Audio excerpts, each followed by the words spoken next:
When a teenage girl was stopped from taking her first-class seat, the flight crew assumed she didn't belong. But what they didn't know was who her father was, and when he arrived, everything changed. Watch until the end to see how this incredible story unfolds, and let us know what time you're watching.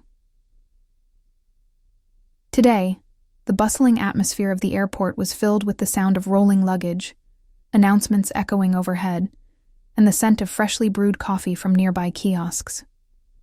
The excitement of travel was palpable as people navigated through security, eagerly awaiting their flights. Amara Johnson, a 16-year-old with bright eyes and an air of quiet confidence, walked through the terminal with her carry-on bag in tow. Her father, James Johnson, had surprised her with a first-class ticket for her birthday, a gift that she had worked hard to earn after months of school achievements. It was her first time flying in first class, and the thought of the spacious seats, gourmet meals, and luxury treatment made her heart race with excitement. She stood in line at the gate, eagerly checking her boarding pass as she waited for her moment to board. Her phone buzzed with a message from her dad. "Enjoy your first-class experience, sweetheart. You've earned it." Amara smiled as she typed a quick reply, feeling a surge of pride as she made her way toward the boarding area. Amara felt like a young adult stepping into a new world, a world that had previously seemed out of reach. Little did she know, her excitement would soon turn into an unexpected confrontation that would challenge her sense of belonging. Amara's heart skipped a beat as she approached the first-class section of the plane, ready to settle into her seat. But as she reached her row, a flight attendant stopped her in her tracks. What could possibly go wrong? Amara held up her boarding pass, showing the large print that read, 2A, First Class. "This is my seat," she said politely, her voice steady, despite the rising unease in her chest. Stephanie, the flight attendant, barely glanced at the ticket before crossing her arms. "Miss, first-class seats are assigned to passengers with premium tickets. If you don't have the correct boarding pass, I'll need you to return to your assigned section." Amara's cheeks flushed as she looked at the ticket again. "But this is my assigned section. My dad bought this seat for me."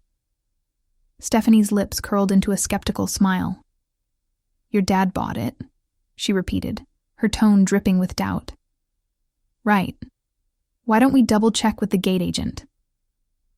Nearby passengers began to glance over, their whispers growing louder. A man in a suit raised an eyebrow, while a woman sitting across the aisle gave Amara a sympathetic look. Amara's heart pounded in her chest as she stammered, "I don't understand. This is my ticket." Stephanie sighed dramatically. "Fine. Sit for now, but I'll be verifying this shortly. If there's a mistake, you'll need to move." Amara nodded, her throat tight as she slipped into the seat. She could feel the weight of the stairs around her, the humiliation bubbling under the surface. Stephanie walked off, but Amara's relief was short-lived. What if they really forced her to leave? Amara sat in her assigned seat, her hands clasped tightly in her lap, as the whispers of nearby passengers grew louder. She could feel the weight of their eyes on her, some glancing with curiosity, others with open judgment. The sting of Stephanie's earlier words lingered, and Amara struggled to hold back the frustration bubbling inside her.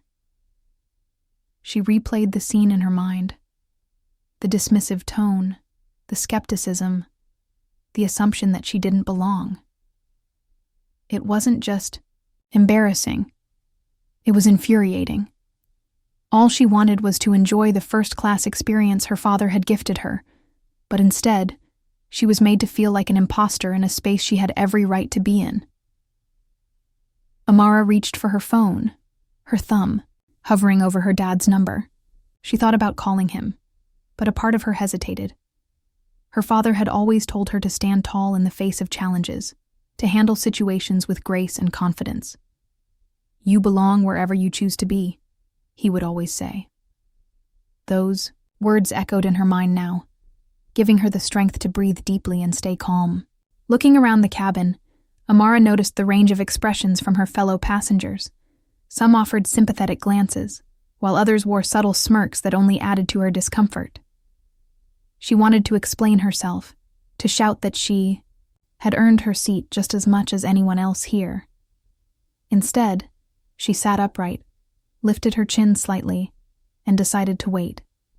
She trusted her father's wisdom and believed in her own worth. If the flight attendant wanted to question her place, she would be ready. Then, she would let her father's actions speak louder than her own words. But as the moments dragged on, Amara wondered if staying silent was the right choice. What if things spiraled further before her dad arrived? The tension in the cabin was thick as Stephanie returned to Amara's row, this time accompanied by the gate agent. The flight attendant's expression remained one of skepticism, while the gate agent glanced nervously between Amara and the boarding pass in her hand. "Miss," Stephanie began, her tone clipped, "we've reviewed your ticket, and—" Before she could finish, the cabin door opened, and James Johnson stepped onto the plane.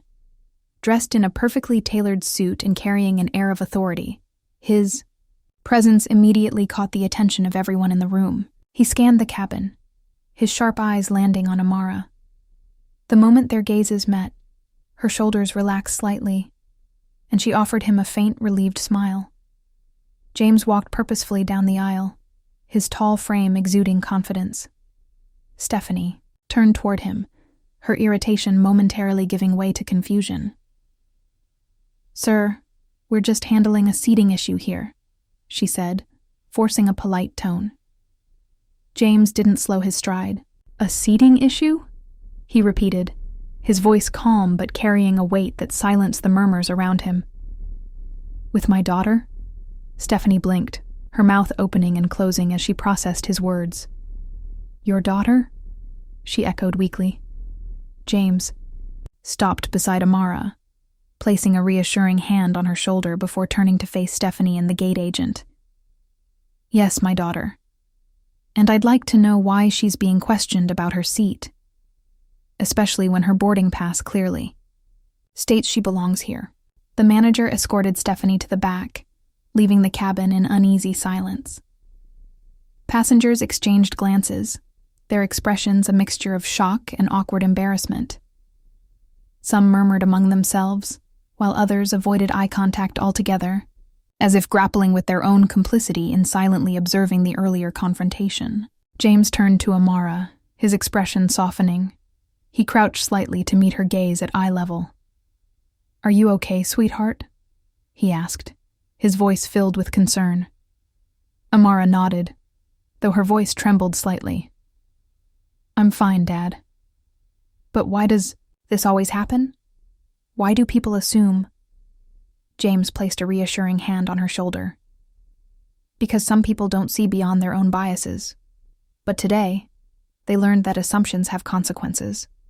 And more importantly, you showed them what it means to handle a situation with grace." As he stood up, James addressed the cabin, his voice calm but deliberate. "To everyone here, let this be a reminder. The next time you see someone, don't assume you know their story based on how they look or what you think you know. Every person deserves respect, whether they're my daughter, a stranger, or anyone else." The cabin fell silent as his words settled over the passengers. A man in a tailored suit across the aisle cleared his throat, then spoke hesitantly. "Mr. Johnson, I just want to say, I'm sorry. We all should have spoken up earlier." A woman in the row ahead of Amara chimed in, her tone genuine. "She's lucky to have a father like you. And for what it's worth, she handled herself beautifully." As the plane soared through the sky, Amara gazed out the window, watching the clouds drift past. The tension of the earlier confrontation was fading, replaced by a sense of quiet pride. She turned to her father, who was seated beside her. His posture relaxed, but his expression thoughtful. "Thank you for standing up for me, Dad," she said softly. James smiled, his voice warm but firm. "I'll always stand up for you, Amara. But you stood up for yourself first, and that's what I'm most proud of. You didn't let them shake you." Amara nodded, her confidence growing with his words. I just wish people didn't judge so quickly. James leaned forward slightly, his tone carrying the weight of years of wisdom. People will judge no matter what. It's not right, but it's the reality. What matters is how you respond. Every time you rise above it, every time you demand the respect you deserve, you're teaching the world to be better. As a flight attendant from another section approached, she placed a fresh glass of sparkling water on Amara's tray with a kind smile. From the crew, with our sincerest apologies, she said, her voice genuine. Amara glanced at her dad, who nodded approvingly. She sipped the water, letting the moment of vindication sink in. James leaned back in his seat, glancing at his daughter. Remember, Amara, you belong wherever you choose to be, and no one has the right to make you feel otherwise.